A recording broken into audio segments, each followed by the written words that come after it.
আজ থেকে চট্টগ্রামের প্রথম এলিভেটেড এক্সপ্রেসওয়ে ব্যবহারে টোল আদায় শুরু। এলিভেটেড এক্সপ্রেসওয়ের পতেঙ্গা প্রান্তে আছেন প্রতিনিধি মনিরুল ইসলাম পারভেজ। বিস্তারিত জানতে যুক্ত হচ্ছি তার সাথে।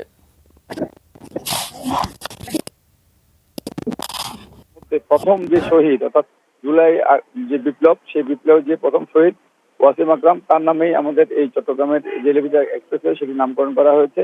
কিছুক্ষণ আগে আদিলুর রহমান খান, যে উপদেষ্টা রয়েছেন অন্তর্বর্তীকালীন সরকারের, উনি এসে এটি আনুষ্ঠানিকভাবে উদ্বোধন করেছেন এবং এখনো উদ্বোধন কার্যক্রমটি চলছে। অর্থাৎ আপনি দেখতে পাচ্ছেন যে পিছনে যে ওনাদের যে বহরের গাড়ি সেগুলো রয়েছে। আর যে এলিভেটেড এক্সপ্রেসওয়ে, এটি জানি রাখি, এখানে মোট 9টি র্যাম্প করা হয়েছে এবং এতদিন এটি পরীক্ষামূলকভাবে চালানো হয়েছিল। আজ থেকে আনুষ্ঠানিকভাবে বিভিন্নভাবে টোল দেওয়া হবে এবং টোলের মাধ্যমে এটির যে কার্যক্রম সেটি শুরু হলো।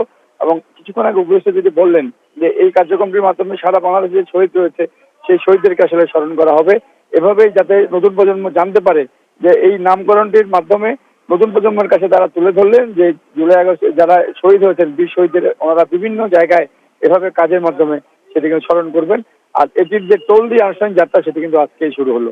আপাতত এই চট্টগ্রামের যে এলিভেটেড এক্সপ্রেসওয়ে ছিল দীর্ঘতম, যে 16 কিলোমিটার যে এলিভেটেড এক্সপ্রেসওয়ে, সেটির আনুষ্ঠানিক টোল কার্যক্রমটি এখনই অর্থাৎ মিনিট দুয়েক আগেই এটি আনুষ্ঠানিকভাবে উদ্বোধন করা হয়েছে। তো আপাতত এই উদ্বোধন এবং টোলের যে উদ্বোধন, এই নিয়ে আমাকে সেখানে এত